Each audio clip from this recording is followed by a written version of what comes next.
Okay, I'm live. Happy Friday of the first week of Mental Health Month. It's telling me my bit rate is too high. I don't know what that means. It's 5,000 something and it recommends 2,500. So I have to look into that and see what that's about. So anyway, um, here I am, coming chat in the comments or ask questions. So I don't have a guest today, so you get just me. And I figured today I would talk a little bit about peer support since that's what I've been doing professionally the last 8 years or so. And I think it can be an important part of someone's personal mental health care regime. So I'll talk about that. But first, I guess a few announcements. Tonight is we did the movie last night on It's a Funny Story. It was pretty good. Today, every week, every Friday at 7 p.m. Central, we do a weekly Zoom with the gifted, twice exceptional, neurodivergent group that I'm a part of that had Patty Williams on yesterday talking about. And so you're invited to that tonight. We're going to kind of talk a little bit about mental health and some of the themes that came up in the movie, but it's an open discussion, so you're free to bring any topics you want. You can come and talk and get support or just hang out. It's a way for gifted and neurodivergent people to connect with each other. So it's kind of a free-for-all, anything goes session, and you're welcome to stop by. So if you want to come, just DM me for the link. Primal Hex, PRIMAL HEX@gmail.com, and same name on Twitter. And tomorrow we're going to have Cheryl Graham from Canada, who teaches college students, and she teaches a course on mental health to her college students. So she's going to give some mental health tips and talk about mental health for college students. So that will be tomorrow at 2 p.m. 4 p.m. Central. Yes, tomorrow at 4 p.m. Central, we'll have Cheryl on. And then Sunday is my friend Zachary Strong. He put together a mental health program of his own called Heart Song, and he'll be coming on to talk about that on Sunday. That's going to be at 2 p.m. Central. And we're also going to talk about NPD, narcissistic personality disorder, and things like that. So you can come check us out for that. Okay, anyway, I guess that's enough of the announcements. Peer support. So peer support is it's a mental health profession that was, actually don't know the history of it or how it was started, but the federal government got involved at some point and it became a Medicaid billable service. So if you go to a public mental health agency that takes Medicaid, they can bill for something called peer support, and there's an entire federal website and support network and resources for peer support. Now, each state administers their own peer support program, so the requirements for becoming a peer support specialist and the certification requirements are going to vary state by state. Some states don't require any certification, anybody can do it. Most states, you have a training program you go through, and then there's some kind of test or evaluation, and you get certified to become a peer support.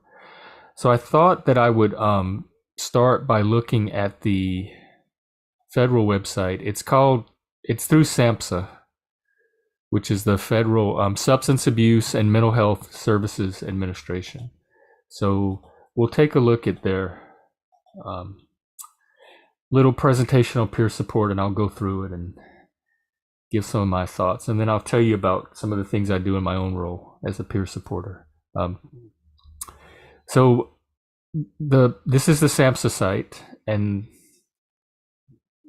peer support is under that. So they have a whole federal department that gives technical support to integrate peer support into mental health agencies in your organization. as well as training and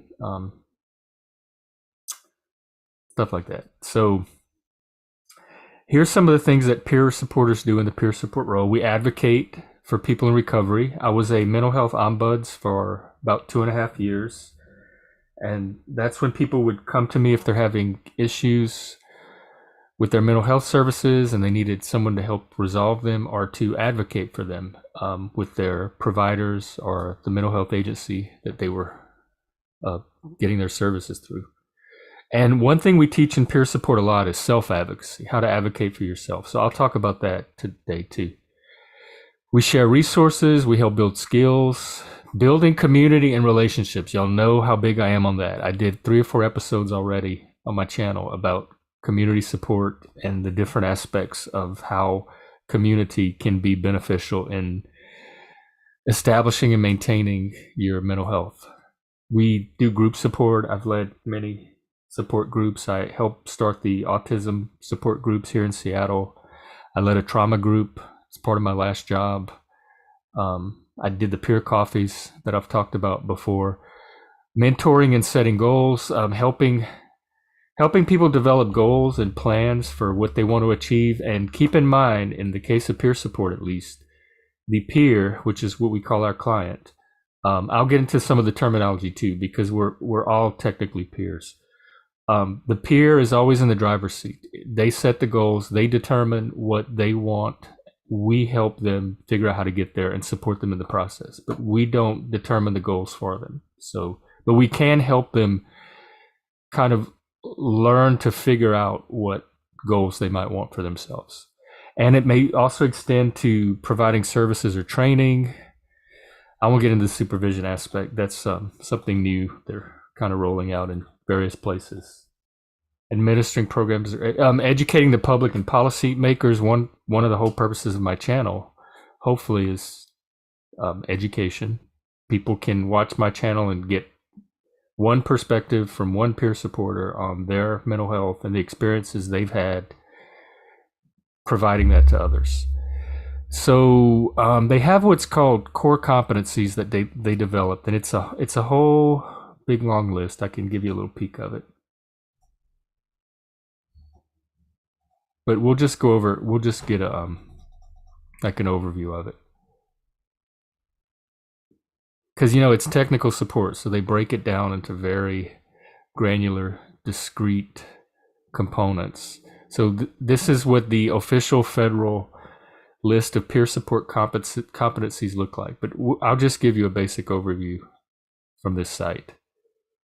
The competencies they're in 5 categories. They're recovery oriented.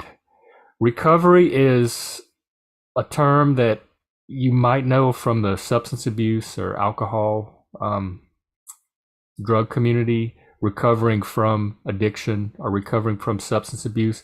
But in the mental health world, it's been expanded to mean any type of recovery from substance use, a mental health condition.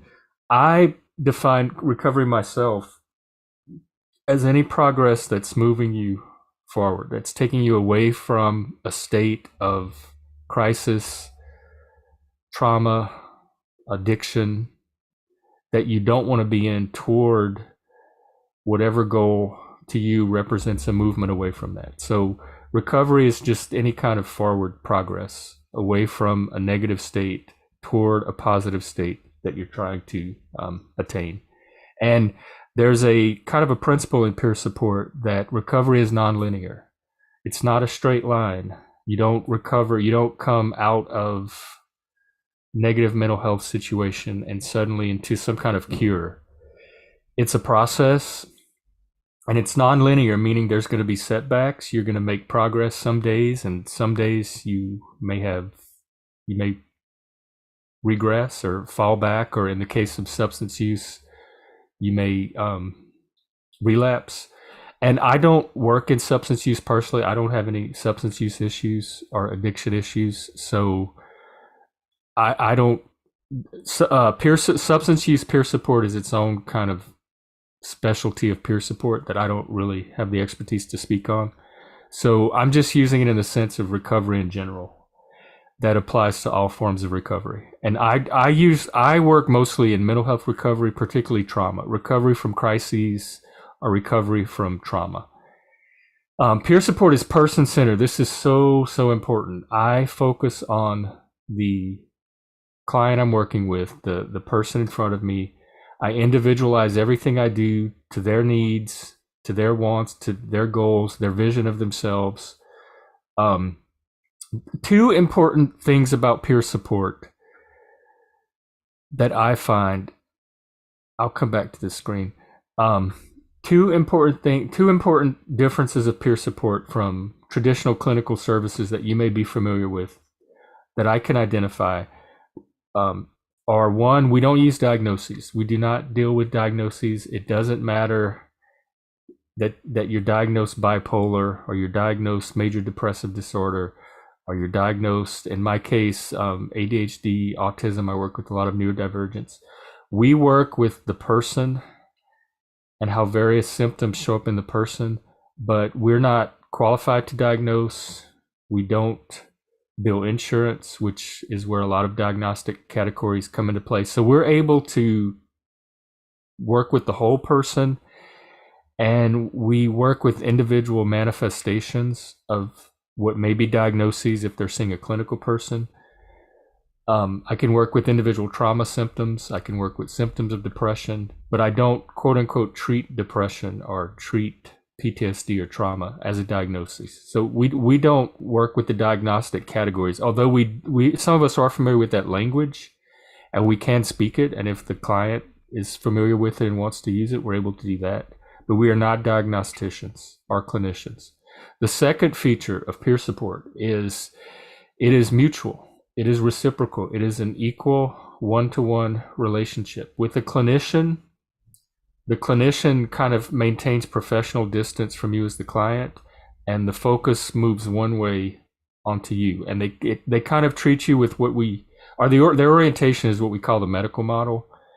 And it's it treats specific symptoms, and there's I hesitate to use the word cure because I don't think mental health is ever really cured, but you can recover from it and learn to manage your symptoms so that you can live a more functional and fulfilling life. But they're there to treat a specific condition, and they do it with a specific orientation that puts you in one end of the relationship dynamic and themselves at another end. In peer support, it's different, and there can sometimes be a power differential or a perceived power differential. They're the experts. You're coming to them for their expertise, which they're there to provide to you. In peer support, it's a little different. We're both, I gotta sneeze, hang on. Use your elbow when you sneeze, by the way. I work in healthcare, can you tell? And it's reciprocal and it's mutual. I work with people with trauma. I also have trauma. We are in the same situation. We are equals in whatever the peer relationship is. And there's different types of peers. So to me, a peer is anybody that has same or similar experience to what you're coming to the peer for. So I can be a trauma peer because I also experience trauma and PTSD. I can be an autism peer because I'm also on the spectrum, so I understand what it's like to be autistic and have that experience. I'm a peer for giftedness. I'm a men's mental health peer because I'm also male, so I understand the struggles that males go through. I would not be a good substance abuse peer because I don't struggle with substance use. I don't know what addiction's like. I don't have the inner, I'm going to use the word lived experience because it crops up a lot in the peer world. Lived experience in the context of peer support just means direct personal experience with whatever condition or situation that somebody's coming to you for. It's not used in the social justice sense of it's an epistemological like standpoint path, like I'm getting tied here. It has no epistemological connotation in the way it's used in peer support. I don't want to detract too much from the peer support usage, but in social justice, it has epistemological value. It's standpoint theory, where you have special knowledge that someone else doesn't because you have experienced life as a particular demographic.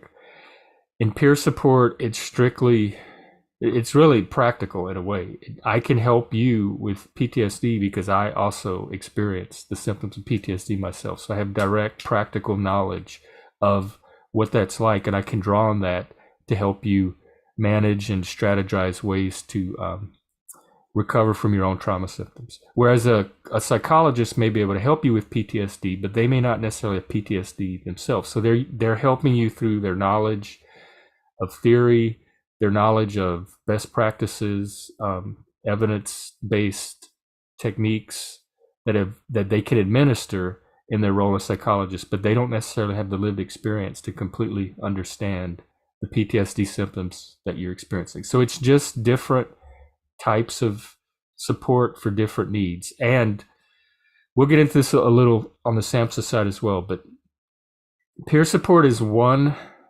possible. Usually when you're recovering from some kind of mental health issue, you'll have a treatment team. If you take medication, you might have a psychiatrist or a provider. Sometimes there are nurse practitioners or physician's assistants, ANRPs that are able to prescribe. So you'll have a medical professional on your team. You might have a therapist or a counselor or perhaps a social worker or sometimes both on your team.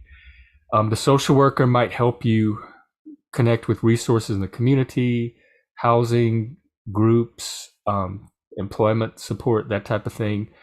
And you may also have a peer specialist or a peer support or peer counselor, they're sometimes called, which is somebody that has the same experience that you have for whatever you're trying to get support for, that can help you on a more equal, mutual. And peer support is also reciprocal, because when we're sharing our stories, I get as much help and support from hearing how somebody else is experiencing their mental health symptoms and struggling through it, and the techniques they're developing for getting out of it, as I'm able to give to that person. So it's more of a like the seesaw again, is we're both kind of balanced on the seesaw, whereas a clinician might be up here.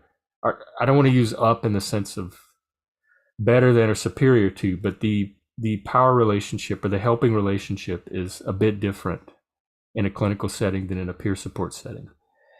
So those are the two features of peer support that I would say differ the most from any other type of support, particularly clinical support, is that we don't use diagnoses at all. We treat the whole person. It's very person-centered and symptom or trait-based, and we draw on our personal experience to do so. And it's a mutual, reciprocal helping relationship.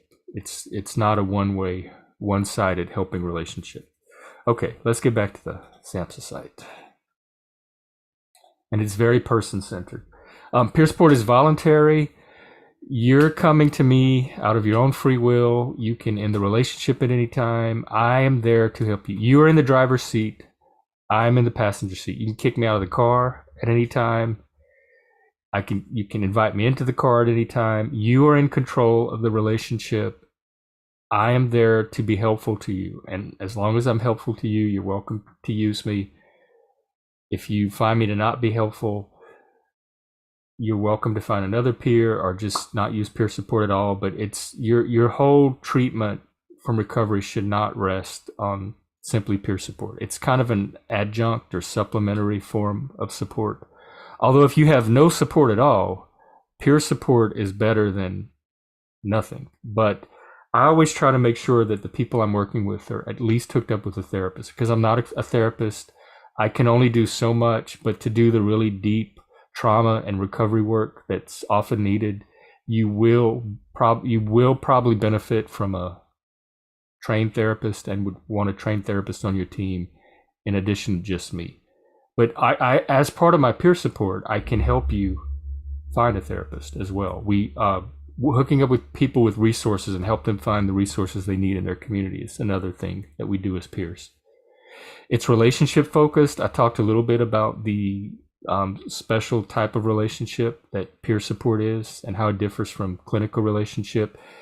They describe it as respectful, trusting, empathetic, collaborative, and mutual. I would say empathetic listening, the ability to listen, actively listen. We could talk about that a bit later, but the ability to empathetically, actively listen to somebody's situation and speak from the heart, share from the heart about it is probably the foundation of peer support.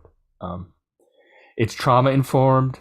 That word gets thrown out a lot. It means that there's an understanding of trauma symptoms and how they manifest. So when you're interpreting certain behavior or maybe personality features, and you're doing it through a trauma informed lens, it's not so much about what they're saying or doing, but why they're saying or doing. The theory is that behavior is communication. And so if somebody's acting out or yelling or, tearing something up or expressing in a way that may not be ordinary or seems particularly problematic for people that don't understand trauma, it's understanding what the root of that is and why are they doing that. Not so much stop doing that or how to get them to not do it, but to understand the trauma roots of why that behavior or form of expression could be they could be engaging in. So these are the basic, the core competencies expand on this, but these are the basic competencies that you need to do peer work. And to me, they come, like if you're a peer and you've been through mental health issues and mental health crises, a lot of these come intuitively. They emerge instinctively, and the peer support programs and training programs just kind of build on these natural competencies that seem to just arise from being a peer and struggling with mental health challenges. Okay, the other thing I wanted to look at, this is just a little kind of presentation that SAMHSA put out on peer support.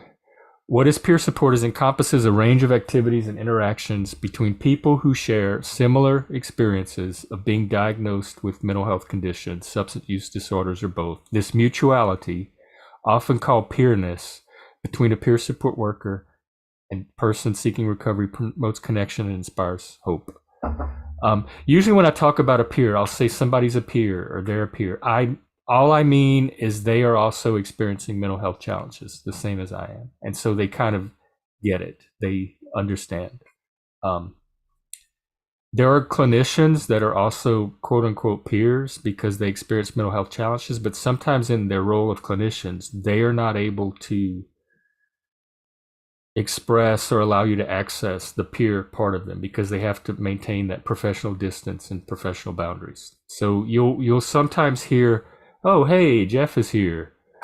You'll sometimes hear clinicians say they're a peer, like I'm also a peer, but they don't really talk about it, or it doesn't often come out in their clinical work. So a peer is really just anybody that's struggling with mental health challenges, which to me, especially in this day and age, after COVID, is a large portion of us. What is it? Oh, I wanted to read this other little part.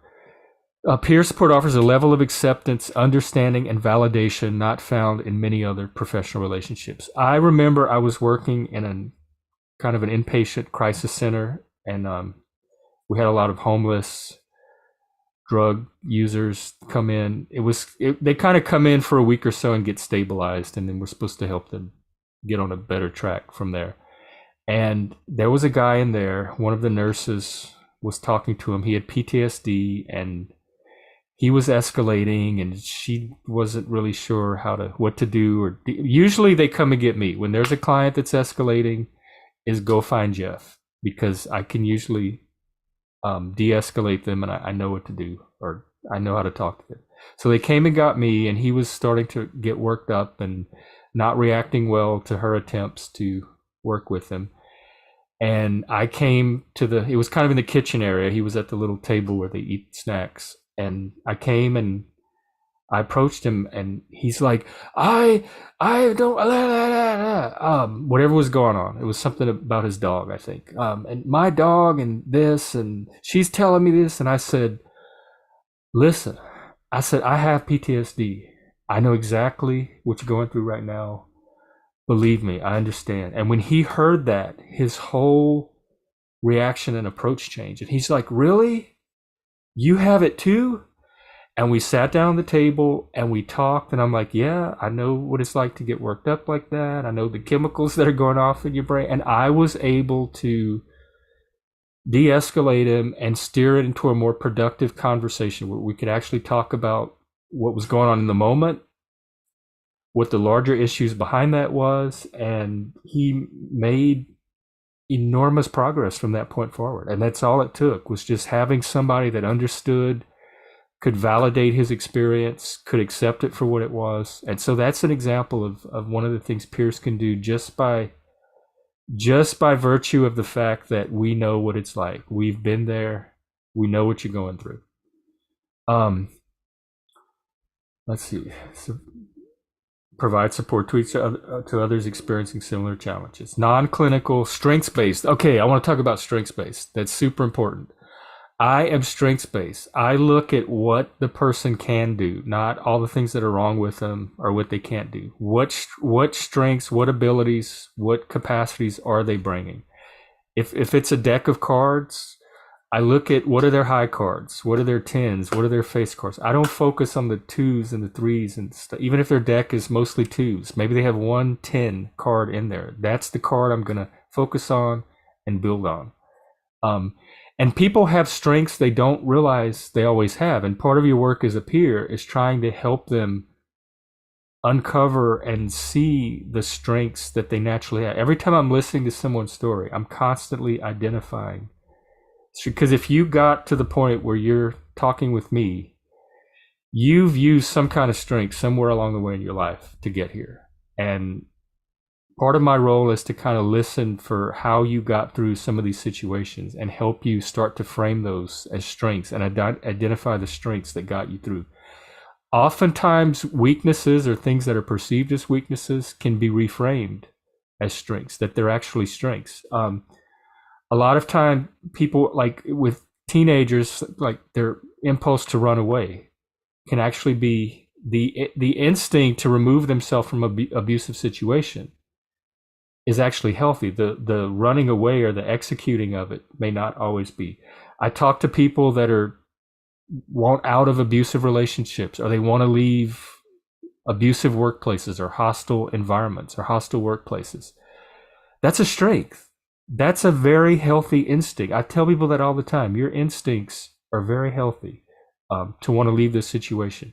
So a lot of times that, and also with autism or ADHD, a lot of things that can look like weaknesses to outside people or deficits, like somebody that sits in a room and plays video games all day or hyper focus. If you're devoting that much of your brain power to playing a video game, there are cognitive strengths that you're using in that activity that you can build on. Attention to detail, persistence.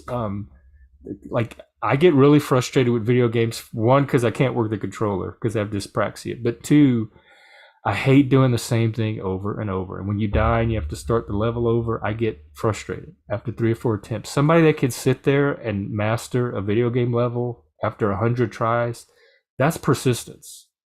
That's a huge strength. So whatever can seem like a liability or a deficiency to the outer world, or maybe even to themselves because it's been framed that way for them, there are also often sometimes hidden strengths in them that you can help them reperspectivize as strengths or help them to uncover the strengths that are in. So hobbies, interests, whatever a person's spending a lot of their day doing, regardless of what it is, even if they're just watching TV all day, there's probably a strength, a natural strength in there that you can uncover and build on.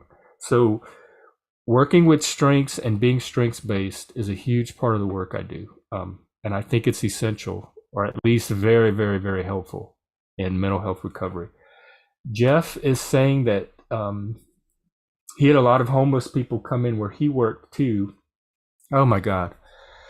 A lot of them just wanted to be treated like human beings. I cannot tell you how many times I said that to the staff there. If you just treat them like a human being, if you just treat them like, just like you want to be treated, or just like people treat you, that's going to go a long way with them. When we see them on the streets, we are conditioned to ignore them. Yes. And I mean, in fairness, I kind of do it too, simply because I don't have the capacity to pay attention to every single homeless person I encounter as I'm walking down the street. But I do, I am mentally compassionate toward them as I walk by. I may stop and talk to a few of them if they catch my attention. And if they do happen to talk to me, if they jump in front of me and start talking to me or saying hi, I don't say get out of my face, go away. I'll be friendly, I'll be polite. Hi, how are you doing? Have a good day as I walk by. So I think that's true for anybody. Like the more you can humanize somebody and treat them as a human being instead of stigmatize, pathologize, or demonize them, all those modes create distance. But the humanizing mode, where you can see somebody as more or less like you to the extent that you can, or more human perhaps than not, that's where that bridge is going to start, or that empathy, or that success in building the connection that you need to either help them or get your own needs met.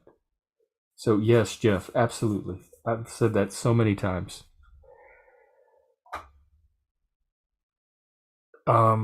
We inspire hope. One thing we do just by being a peer is we show, even if we never talk to the person, we are living proof that recovery is possible, that you can make it through a crisis, that you can come out of addiction, because we have done it ourselves. We are living proof that people can do it. And there are hundreds, thousands of us out there that have done it.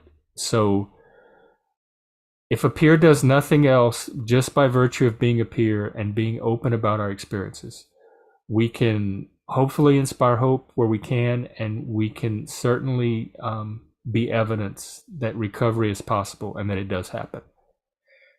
We walk with people on their recovery journeys, dispel myths. That's a lot about the education I talked about, self-help and education, support people in developing goals and how to get there. Let's see if there's anything in here.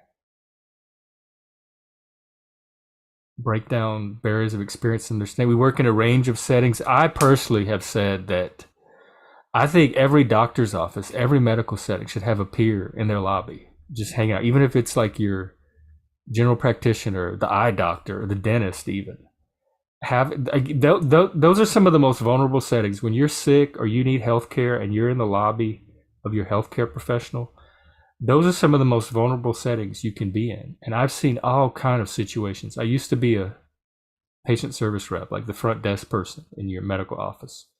I have seen so many situations that happen in those settings. And a lot of times the staff doesn't know how to handle it. And having a peer in just that setting, having a peer in the Social Security office, or I'd even put one in the DMV, but wherever you can put a peer in the public spaces that you can, for when these, people are vulnerable and their experiences or capacity to cope in situations can be stressed, that's an opportunity to kind of help people just recover in the moment and get, have a better experience. The better experience they're going to have, the more they're going to collaborate in their own healthcare too. Peers can be that bridge between the clinical or the medical or the psychiatric, psychological side of treatment and the more human, not that psychologists aren't human or humanized, but the humanistic viewpoint in psychology used to be the central traditional viewpoint. It's changing a little bit now under social justice, but there's some of us out there trying to keep it humanistic. The peer can be the other role. They can be the direct experience of to kind of bridge to what the person is actually going through and provide that human side to the treatment.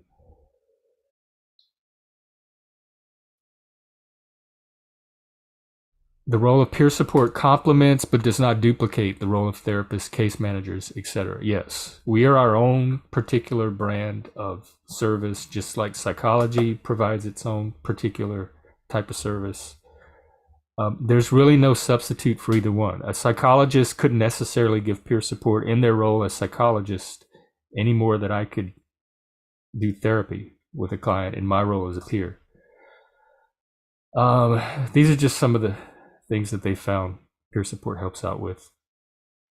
Self-esteem, confidence. Anytime you start to master your challenges, you're gonna see an increase in confidence and esteem just from the empowerment that comes from the skills that you develop and acquire in kind of taking control of your own recovery and start, because you are the one doing the work. I can support you, I can help you, but I can't recover for you, and I can't heal for you. You still have to do the work to start yourself on the path away from the mental health condition you're in or the substance use or whatever toward recovery. And so any recovery or progress that happens, you are the one making it happen. I'm not doing anything internally. You're doing the work.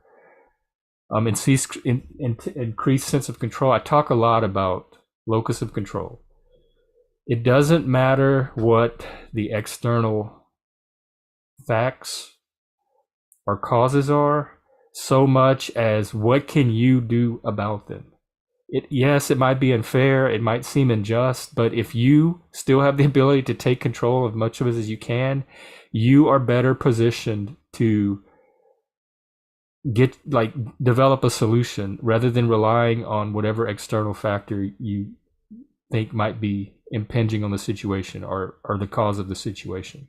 So I try to move people from a victimhood mindset to one of more autonomy, personal agency, and an internal locus of control. Even if I know I didn't do anything and the other person is completely the cause of whatever's happening in the situation, if there's a way for me to take control of it and get myself out of it, I'm still going to take it.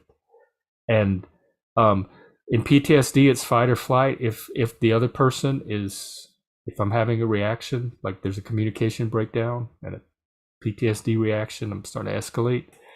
If all I need to do is just take myself out of the situation and go to another room or walk out of the building, and I have the ability to do that, that's internal locus of control. I'm going to do that instead of sit there and fight with the person or tell them how they're wrong or unjust or I didn't do anything. Like, yeah, some of that might be true, but in that moment, that may not be what you need to take control of the situation. It might be as simple as just removing yourself from the situation. Jeff says, I thought about bringing a camera and mic to interview someone on the street. Never built up the courage. Street epistemology. Where is it? Boghossian. There's a whole genre of YouTubing where they do that, and try it. You won't develop the courage till you try it a few times, and maybe practice with some friends or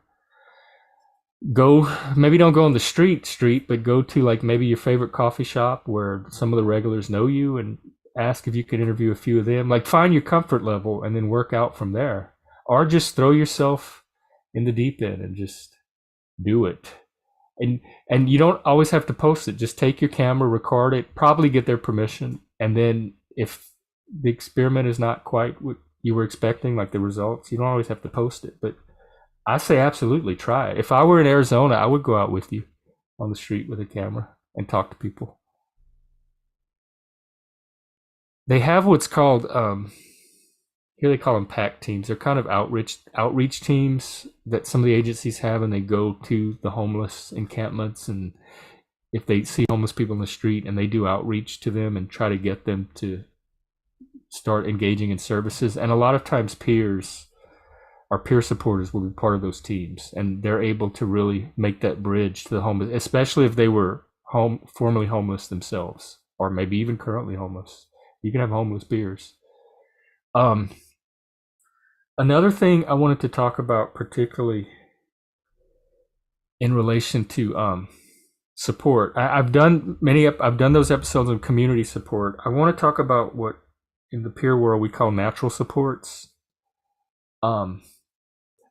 Jeff is saying some great channels that do this kind of street epistemology. Invisible People is one. Soft White Underbelly is another. I'm going to have to check those out. I know there's a guy named James Krug, Klug that does it. His is more political, but I follow his channel. He does stuff like that. Um, there's what's in treatment teams, there's what's called formal supports and natural supports. The formal supports is anybody that's getting paid to be on your team. Your doctor, your psychiatrist, your psychologist, your peer, if they're a paid peer supporter and they're doing it as part of a job, working for an agency. Those are all your formal supports. Your natural supports are the people that are able to support you, but they don't formally get paid for it. Your family, friends, people in your community, coworkers, maybe somebody at the bookstore you hang out with.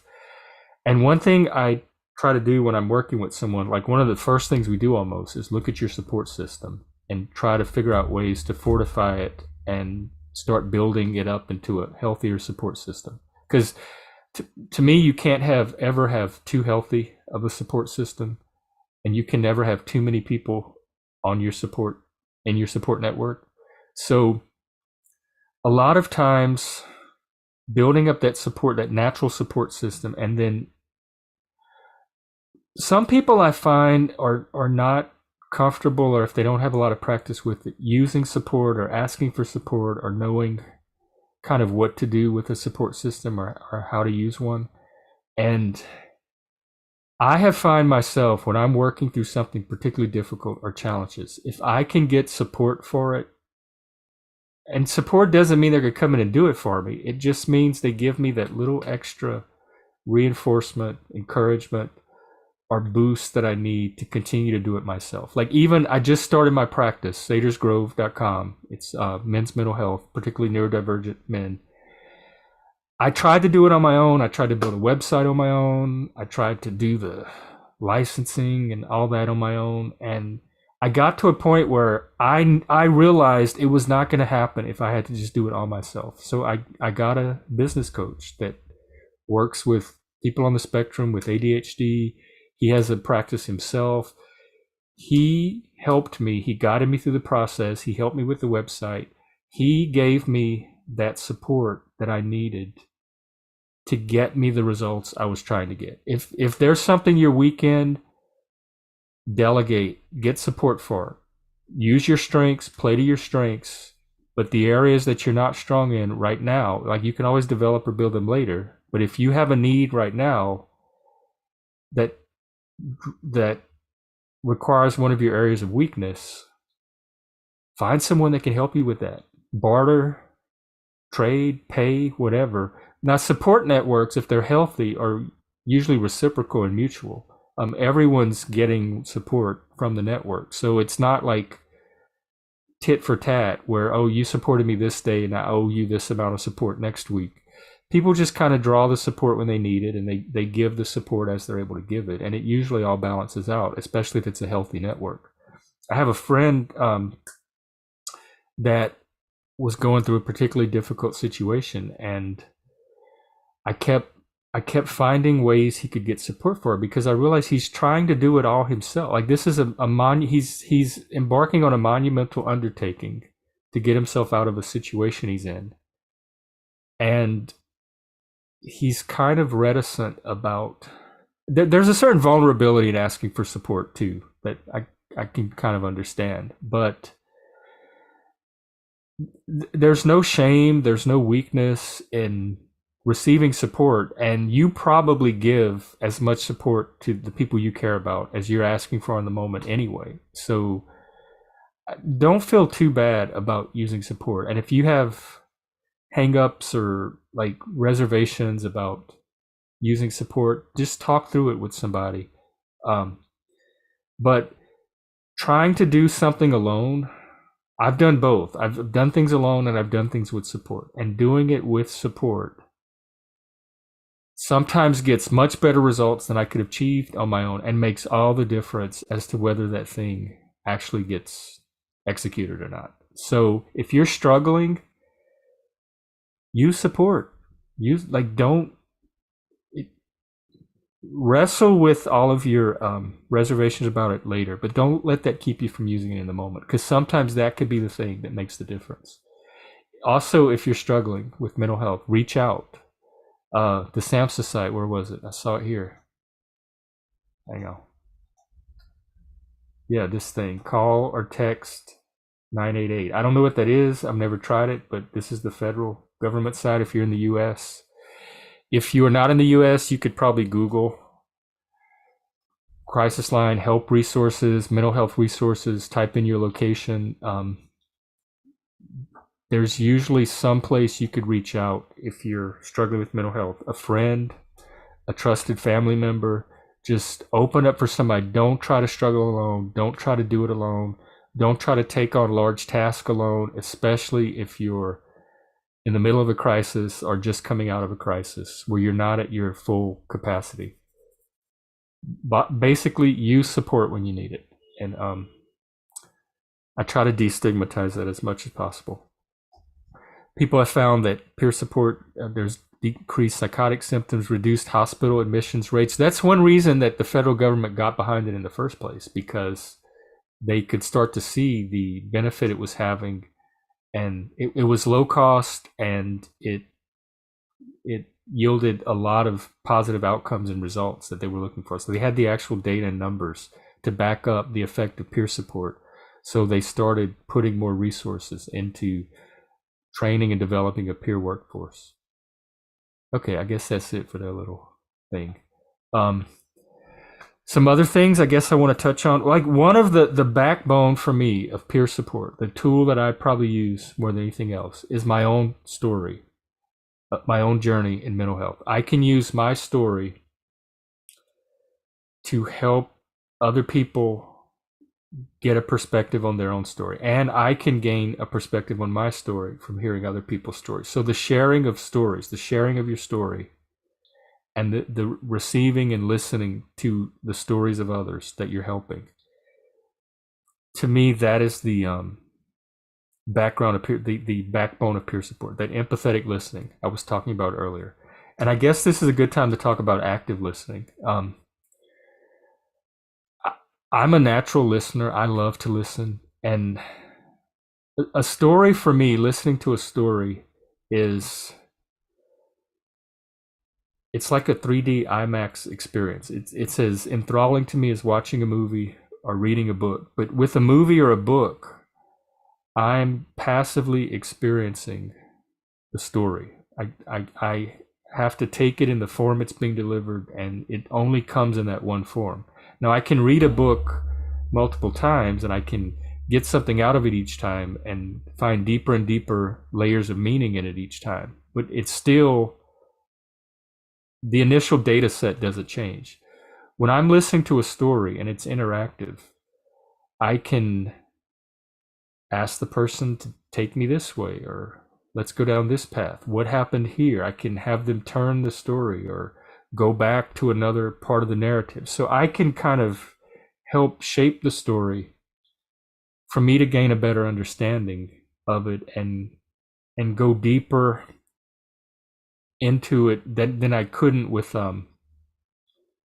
just passively watching a movie or something. It's more like a video game where I can go to this level or explore this room or unlock something into the next part of the story. So when I'm listening to a story, I'm listening to it very actively. I'm taking it in. There was a William James quote on active listening that I want to read. William James was a psychologist in the 19th century. He was one of the philosophers that helped develop pragmatism. He's related to Henry James, the writer. I think he's the brother. He identified, this is from Wikipedia, he identified a variety of attention called the reproduction of the sensation from within. When someone's telling me a story, I can experience the story internally. I am actively engaged. I don't have to motivate myself to listen because it's something that I get a great pleasure from, and I just enjoy doing naturally. So when someone's telling a story, I can kind of reproduce as much of the story as I can from within, especially if I can relate it to my own experiences, which happens a lot in peer support. William James says, reading not merely with the eye, and of listening not merely with the ear, but articulating to oneself the words seen or heard, ought to deepen one's attention to the latter. I can keep my wandering mind a great deal more closely upon a conversation or a lecture if I actively re-echo to myself the words than if I simply hear them. And I find a number of my students who report benefit from voluntarily adopting a similar course. In peer support, we have this kind of phrase called holding your story, holding someone's story. That's kind of what I do. When people tell me their stories, I'm able to internalize it to a great level of detail and meaning. And so when someone's telling their story, I actively listen to it. I can identify with it. I can reproduce it internally. And that helps me identify areas of the story that they may not be able to see in the moment. And so I can maybe start to open up some different perspectives on their stories. And I can also use my experiences to give them something to compare and contrast their story to. I want to talk about active listening. And I guess I got sidetracked into just story listening in general. But active listening is just not passively taking the story in, but it's engaging with it interactively with them, and it's also actively internalizing it for yourself so that you can gain a better understanding of the meaning that they're trying to convey when they tell their story. So the story is one thing we use. Oh yeah, self-advocacy. I was going to talk about that too. That kind of goes along with the strengths-based thing. Self-advocacy is a huge strength, and the more people that kind of that internal locus of control, and the more they start to master their own recovery, learn to build on their strengths to handle challenges on their own or with the support they need, but they're still in the driver's seat in that case. They're deciding to access the support. They're deciding where the support comes from, what form it takes. And building on that, eventually they learn to advocate for their own needs. And I did a lot of self-advocacy advocacy in my role as a mental health ombuds. I advocate constantly in my life. I know what my needs are, or put it this way, to the extent that I know what my needs are, I'm able to vocalize them and express them, and that's the first step in getting them met. That's no guarantee they're going to get met, but advocacy never stops with one person. There's always somebody else, especially in a system. If you're advocating in a medical system or a mental health system, or I don't know, maybe even with your bank or any kind of our social institutions that we interact with, there's always another person. It never stops with that first customer service over. I have no problem going over people's head. The key is to find the right person in the network that can help you solve your whatever problem you're trying to solve or get the need met that you're trying to get met. And we call them gatekeepers. Identify the gatekeeper in any given situation and figure out how to communicate your need to them and how to enlist their aid in helping you get that need met. I see this a lot with people with kids that are neurodivergent in school, like ADHD or autism kids, that have to, like, they know their kid better than anyone else, and they know their kid's needs, and sometimes it's hard to get the teachers or the school system to get behind you and get those needs met, or even a lot of times they don't know how to get the needs met. And so a lot of like self-advocacy or advocacy on behalf of your child comes into play when you're in the school system and you're trying to get the needs for your child met. And I tell people all the time, find the people in the school or perhaps outside of the school system, maybe the school, let's go the district or the school board office or whatever, that you can enlist as an ally. Find the people that do get it, that are on your side, and kind of build a little network of them and learn to use them to help you reach the people that may not quite be where you need them to be to help your child. Sometimes it's might be the child's teacher. It might be a different teacher that works with the child but is not the child's main teacher, but that's the teacher that sees the problem that you see that you're both trying to get help for. Sometimes it might be a guidance counselor. Sometimes the principal may not get it, but maybe the assistant principal does. So you form an alliance or partnership with the assistant principal, and you enlist that person in your advocacy efforts to help you reach the principal or the other teachers maybe. So it's kind of advocacy. A lot of times involves strategizing and figuring out who you can advocate successfully with and who you might need support advocating with, or how to use your current advocates to help you advocate for the ones that you're not having success with.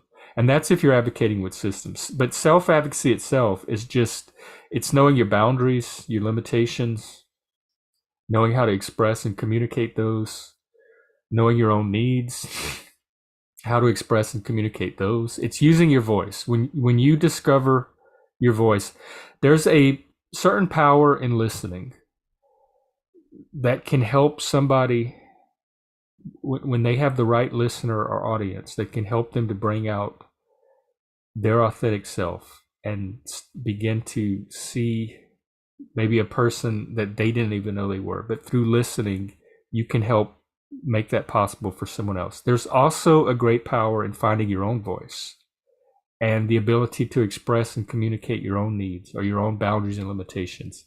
And so in the peer support work I do, not only do I try to help people through listening and interacting with their story find that authentic self, I also try to help them develop that authentic voice that they can use to express that self with others and get that self's needs met, which that's where the self-advocacy piece come in. So active listening, sharing our story, self-advocacy, support, developing support systems, those are all tools that we use in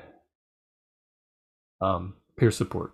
It's developing resiliency. Like that's one of my main goals, is developing that resiliency, moving from a victim mindset to an agent of their own lives, helping them find their own voice, their own authentic self.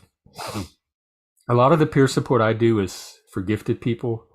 So it's I use the Dabrowski framework, where the crises and psychoneuroses are part of that disintegrative process. And as you disintegrate and your values start to, like newer values start to emerge that are more in line with your authentic self, I try to help you uncover those values and act on those. So I'm doing a specific type of peer support for a specific population using a very particular model that helps them move from, I don't want to say a less authentic self to a more authentic self, but that's kind of what it is. I mean, maybe like a current or previous version of themselves to a new version of themselves, but that's not always going to be the case with doing peer support for just in anybody that maybe not be from that population.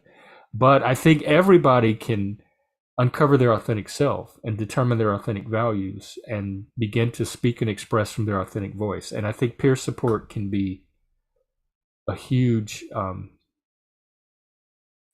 help or source of assistance in that. So it looks like I'm coming up on the hour. I'm trying to think if there's anything else about peer support I want to touch on. And there's certified peer support specialists or peer counselors, which is what I am. I went through the training. I've gotten certified with the state of Washington. I can work in an agency. They're able to bill Medicaid for my services. Anybody can be a peer.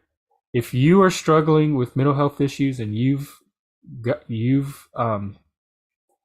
recovered in any form somehow, or have developed ways to manage your mental health challenges, you can be a peer.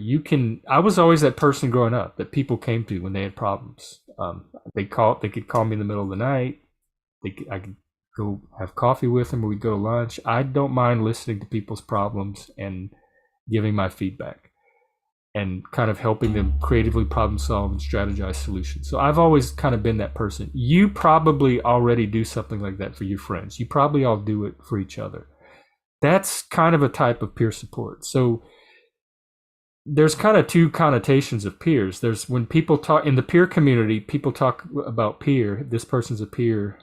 I'm a peer. They usually mean they're a certified peer specialist. They've gone through the training and got certified by the state.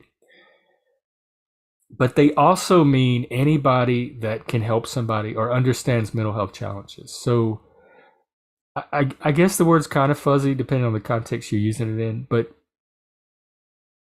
if you have if you've been managing your depression or your trauma or your PTSD, and a friend comes to you and opens up about theirs, and you're able to talk to them about it and listen and give them some kind of support, that is also peer support. You are also a peer. And so anybody can be a peer if they're helping other people through similar challenges that they themselves have been through. And you can also go through the track that your state has developed to become a certified peer support specialist, which is also, you're going to be called a peer. I'm a peer. So I just wanted to make just highlight that there's several connotations of the word peer. And the people I'm working with are also peers because they're coming to me for help with their mental health challenges, which means they understand mental health struggles. And in the process, they're going to develop their own techniques and ways of overcoming their challenges, which makes them peers as well. So we kind of use the word to mean anybody involved in mental health experientially, like anybody directly experiencing mental health symptoms or challenges, struggles, whatever. And I call it all mental health. I don't like the word mental illness. I rarely use it. I can use the word mental health, and it has the same meaning in the context that I would use mental illness for. So if somebody reaches out to you, be as supportive as you can. If you feel like it's beyond your capacities or you don't feel fully comfortable supporting them beyond what you feel like you know how to do, help them maybe find another resource, point them toward Google. At least let them know that you are understanding, encouraging, and you're there for them if they need you, and direct them to a source of support that you feel might help them.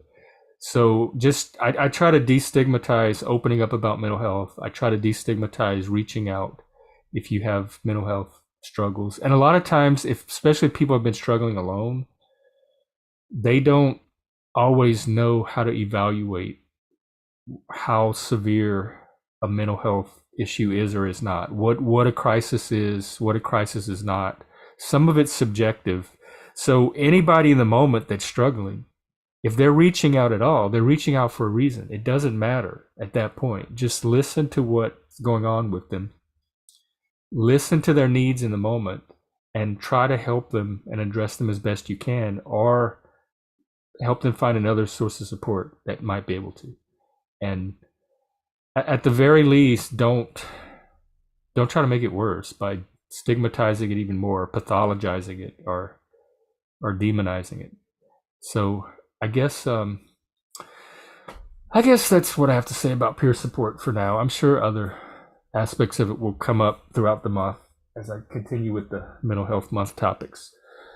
Remember, tonight at 7 p.m. Central, we have our open Zoom for gifted, neurodivergent, price exceptional, weirdos, intelligent people, whatever. If you think you fit in that box, just come and hang out with us. You can email me for the link, primalhex, primalhex @gmail.com. Tomorrow we're going to talk with Cheryl and get a mental health perspective on college kids and what they're learning about their mental health these days. And then Sunday we're going to talk with Zachary about his mental health journey, a mental health system he's developed, and we're going to touch on narcissistic personality disorders and the dark triad. So that'll be Sunday. Hope you have a great weekend. I hope I see some of you tonight, and I'll catch you again tomorrow when we're here with Cheryl. Take care.